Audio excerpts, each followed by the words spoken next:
It is alarming when you see most of these palm colored people coming out here to say that a lot of people that look like me that actually do not want to work, it is that a lot of people that look like me do not want to work, that it is actually their fault that they've been laid off. It is sad to see that they are claiming that 80% of black women literally do not want to work. They tag us as lazy, they tag us as people that do not face challenges, and so on and so forth. And when I was actually looking at some of their clips, I was like, where is this actually coming from? Because I think we've seen countless videos of why these black women are being laid off of their job. We've seen countless videos of why black people personally just resign, or even if they are still in their work environment, they make the environment inconvenient for them to the point that you decide to tell yourself that I think I just need to quit no matter what. I think I just need to just go my way. I think I just need to just leave just for my peace of mind, for my mental health, for my emotional act, and so on and so forth. But anyways, let me go ahead and roll out the clips I have for you guys so that you guys can actually see what these black women actually have to say as well. Welcome to the channel. My name is Sonia. If this is the first time you're tuning in, subscribe, like, comment, and share. Credit belongs to original creators of every clips and stitches we have in our today's episode. And this is just for educational purposes, not to come here and bash anyone and make anyone look so uncomfortable, but just hear from their end. And please watch from beginning to the end before you go ahead to drop me your comments so that me and you can actually understand more better. Let's get right into it, guys. So I'm on my way back to my corporate job today, where I am facing little undercover racist jokes, microaggressions, and unfair treatment, so on and so forth, where I will be most of the time. I'm the only black person in the office. And let me just tell y'all what happened yesterday. So my manager had the nerves to say a statement, and that statement is it's a racist statement to me: crack the whip.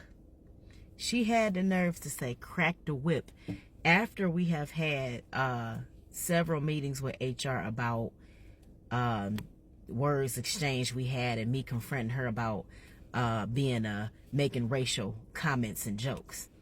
So she took it upon herself to make a statement about crack the whip, and when I confronted her, of course she played the victim, and she said she don't want to be under scrutiny all the time, and she mean well, and she didn't know it was offensive, and and then she apologized, and the apology was disingenuous. And so yeah, I'm getting tired. I'm coming upon my year anniversary, and I've missed some days at work because I had a lot of trauma in my life, a bad accident, so on and so forth that year. And so I really don't know what to do. I need the little coins I'm getting, but I want to go to HR, but I know I'm gonna be out of a job, and I know I still got to work with them, and I'm tired of trying to put on that mask and work in that environment. And so man, y'all, this stuff right here, I can't wait till white people get their karma. White racist people get their karma. And any racist person for that matter. Because, man, the stuff that they do, they intentionally try to provoke us and antagonize us. And, try to destroy us, And it's all because of envy. It's all because of jealousy, Y'all, let me know in the comments what I should do. I am one of the 300,000 black women who have lost their job in 2025, and I have some thoughts. It is no secret that being a black woman in America is ghetto, period, point blank. But being a black woman in the workforce, the masking that you have to do, the microaggressions that you have to fight, the code switching that goes on, all of the things, the hoops and the mental gymnastics that you have to go through in office, navigating social interactions with your coworkers is exhausting. If I was in office and had braids in my hair, my white male supervisor would loudly make a comment in front of anybody else who was in the office saying, "Oh, you switched up your hair. I almost didn't recognize you." Of course, this in turn makes people turn around, making you feel ostracized, making you feel put on the spot for literally the hair that grows out of your head and wanting to do a different style. Meanwhile, he's over there with 4 pieces of hair and a hairline that search and rescue is looking for, but I'm the one that's being put on display. Right. All of this to say, being part of the 300,000 Black women who have been let go from the workforce, I was a federal government contractor. I feel kind of lost in this moment. I've been applying. You all know how the job boards are looking these days, and I feel so liberated and so lost at the same time. Being in the workforce since 2015, when I graduated from college, and working in mainly predominantly white spaces, the more I learn about the nervous system, the more I realize how wrecked mine has been and was, and all of which led up to that in my professional career. And if we even want to take it a step back, going to a PWI, and if we even want to take it a step back, it would be growing up as a suburban Black girl. That the 300,000 Black women in losing their jobs have been able to at least rest more than you have been before. I'm trying to find the balance between beating myself up and frantically looking for a job and actually letting my nervous system take a beat and realize what I had been going through and what I'm continuing to go through and what it was doing to me. And giving myself the gift of a calm nervous system is all I really want at this point, besides a paycheck. It's all I want for myself and for women who look like me. I'm doing my best not to tie my worth to the job that I had, the way I lost my job, and trying not to tie my worth into how quickly I can find a job. And these things happen now more than ever, and that there is a community of women out there that are going through the exact same thing I'm going through. Just trying to find the peace of mind that I need to operate in 2025 as a Black woman. So if you too are part of the 300,000 in the DMV area who have lost their jobs, I'm here too, and I see you because I am you. So why aren't more people talking about why 300,000 Black women, 300,000 Black women have been laid off of their corporate jobs recently? 300,000 within the last couple of months. Big time layoffs. I know we're in a recession, but they're targeting Black women. That's right. Fine, educated Black women are getting laid off, fired, let go, because they say they're making too much money? Or is it because it's the Donald Trump and the MAGA regime? This is uncalled for. This is unheard of. They're laying off corporate Black women at an astounding rate that's never been done before. We've never seen this done before, and we don't know how to act about it. But nobody's talking about it. Before It's Magazine did a whole article about it.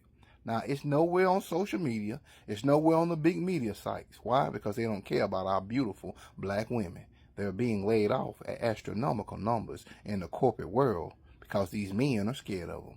They're scared of highly educated Black women, and they're trying to get rid of them quickly. Over 350,000 Black women were laid off. People getting fired from LinkedIn. Microsoft is replacing people's jobs with AI. Yep. It's finna get, I'm about to say it's finna get serious. It's serious. And it's going to get worse. More Black women are going to get fired. And Black men. People don't know where their last meal, not that last meal, but next meal is going to come from. People don't know how they going to pay their bills. Dog, this economy is effed up. The job market is complete shit. People are suffering. And then I be coming across these videos where I understand people trying to motivate people by saying, man, this is the time to start a business. Motherfucker, if people don't have no money to support your business, why would you start a business? Because who's going to buy the shit? Some people don't want to start a business. They want to use their degree. Doctors were getting laid off. Nurses getting laid off. This stuff is affecting everybody, bro. Hey, man.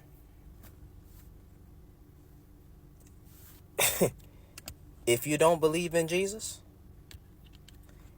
you might want to start.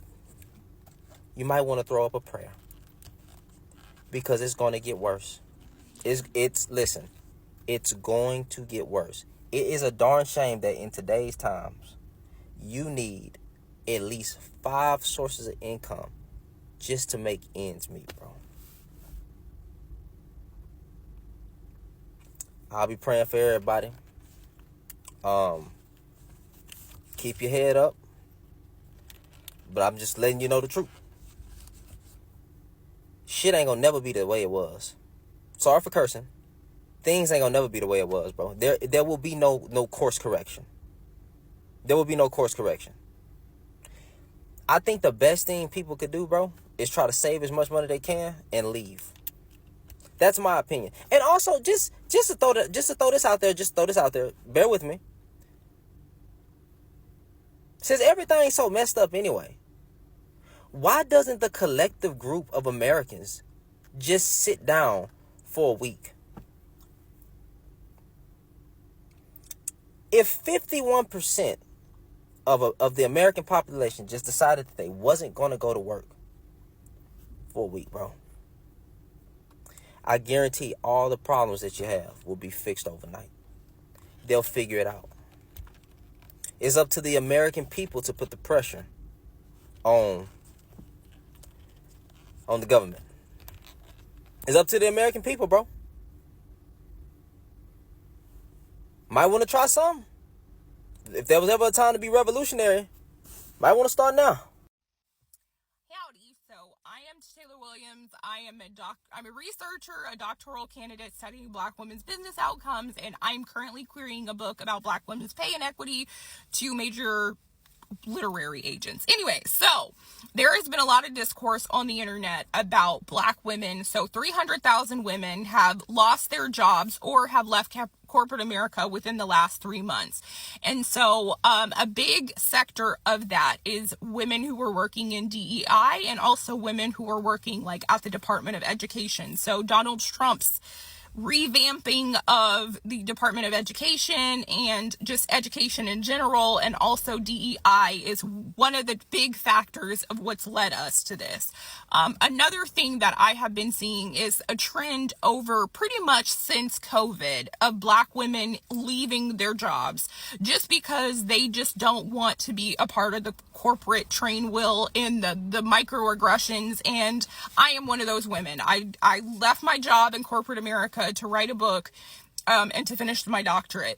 And so one of the things that I will say is a lot of Black women are starting their careers over. They're making career pivots. They're going back to law school or realty school, or they're going back to school to finish a degree that they wanted to do. All of these are really amazing, great things.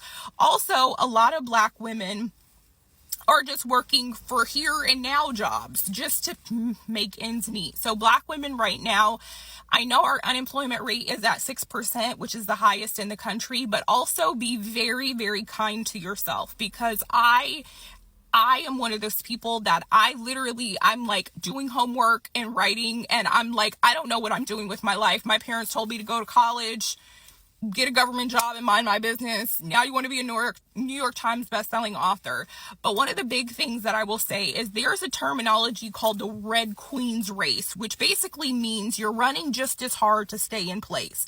So what does that mean? A lot of us are running extra hard, but we're still stuck in the same place. And I think part of that is Black women taking the time to give back to other women. So for instance, when I'm doing my research or when I was writing my book, I would reach out to a lot of Black women that I admired, or even Black women, just to get their take on whatever I was doing with the project. And a lot of Black women just wouldn't respond. They would not respond at all. And some of them I've actually seen talk about this issue on TikTok, but I'm gonna mind my business.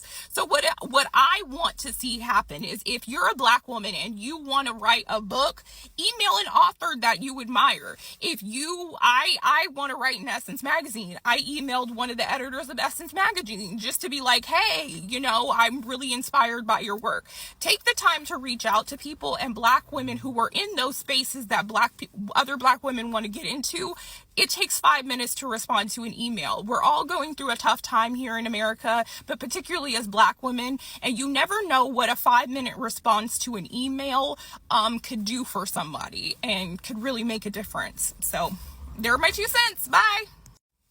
And one more thing, I know we all have different budgets and different monetary restraints, but one thing I have been trying to do is find ways to support Black women businesses. So, for instance, I found a boutique close to my house that I didn't know that was a Black woman's own boutique. So just find different ways that you can to, help out another Black woman's business.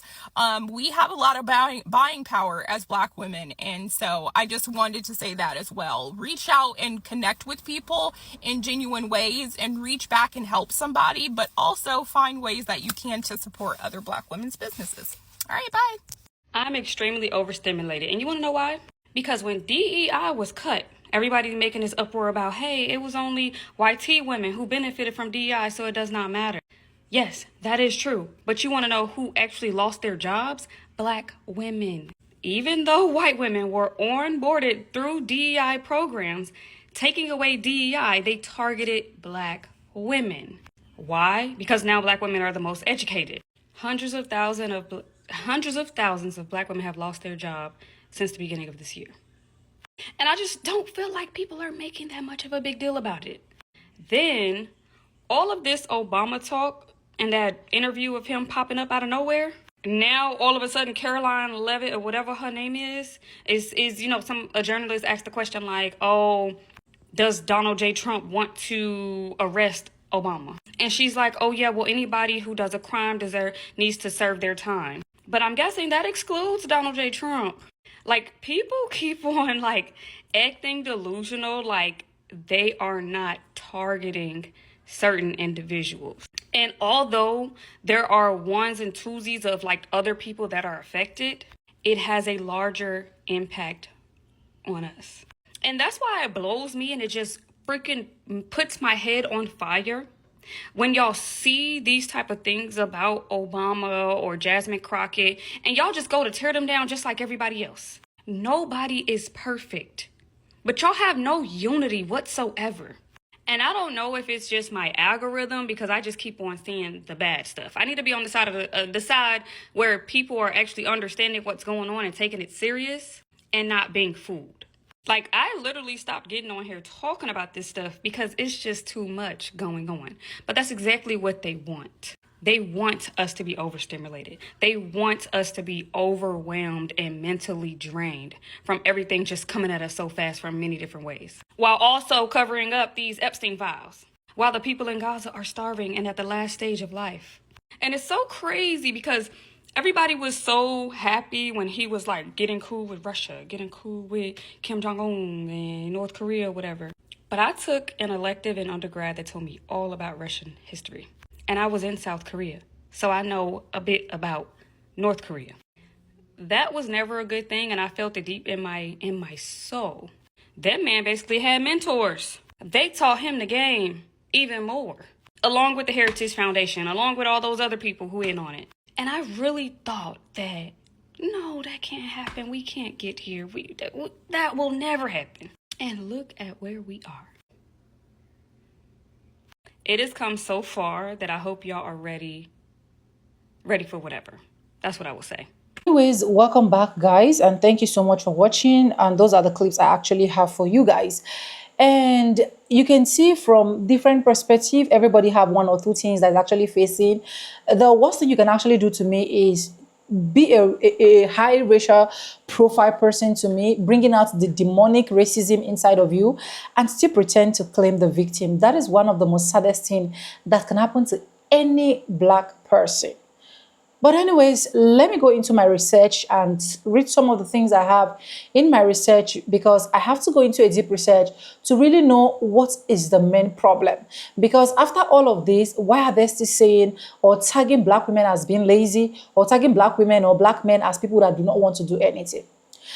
Anyways, let's go. The reality is that when black women lose jobs, while white women keep or gain them, it is often not about individual ability, but about structural racism, sexism, and workplace dynamics that favors white women over black women.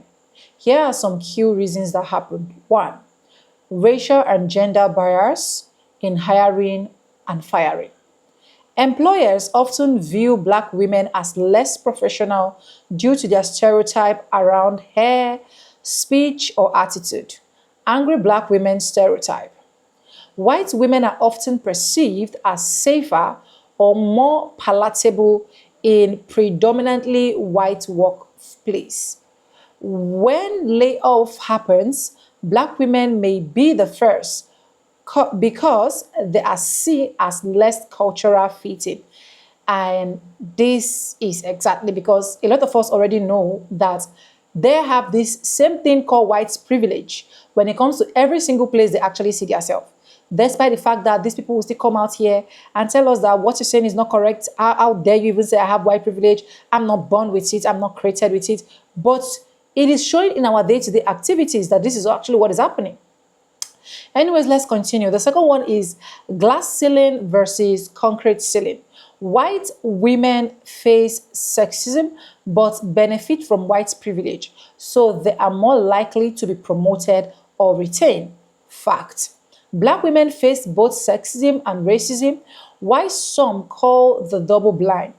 They make their position more fragile, especially in high paying or leadership role. And one of the things I know about this particular one is because they knew that if the people that look like me actually get up there, they are going to take over and take charge of every single thing. And that is why these people are literally freaking scared of putting white women in position, of putting people that look like me, black people, in position. Another thing we have here is workplace favoritism and networking. White women often have closer access to white dominant professional network managers, executive HR, which protects them from job cuts. That's it. That's true. Black women are frequently excluded from this in group, and black lack sponsor who advocates for them. Yes, we do not have. The only person that advocates for us is God, and is more than every other advocate. That's one thing I know. Let's continue, which is number 4, pay gaps and disposal labor. Statistically, black women are paid less, both white men and women, for the same work. Not only the same work that, as far as I'm concerned, someone that look like me can do it 100% better or is already doing it 100% better. But their jobs will also be limited. It is sad. Another one I have here, which is the 5th one, is corporate diversity politics. Companies may hire black women to check the diversity box, but fail to support or retain them long term. When challenges arises, instead of addressing bias, leadership may rush black women out and keep white as the face of diversity, always wanting to claim the victim, always wanting people to be like, oh, it's not supposed to be. Why must it be them? In general, black women are losing jobs over white men because of systematic racism layered on top of the sexism. White women, while also discriminate against compared to men, still benefit from racial privilege that black women don't. And you do not have any other person to convince you that we are not lazy, we are not we are capable, we are not just sitting here. It is the system that put every single one of us where we are today. But anyways, I'll leave you to let me know your thoughts in the comment section. Credit belongs to original creators of every clips and stitches we have in our today's episode. And thank you so much for staying stick with me to the end of this video. And this is just for educational purposes. Remember, I always said, we do not support any form of violence here. We do not fight here. We're just here to just give our own opinionistic opinion and just go our way. But be sincere in the comment section. Between the white and the black people, who do you think lose jobs more and why? It is already proven statistically, but I want to get your own honest opinion. Probably you might have a different experience that I really do not know about, and I really want to hear from you.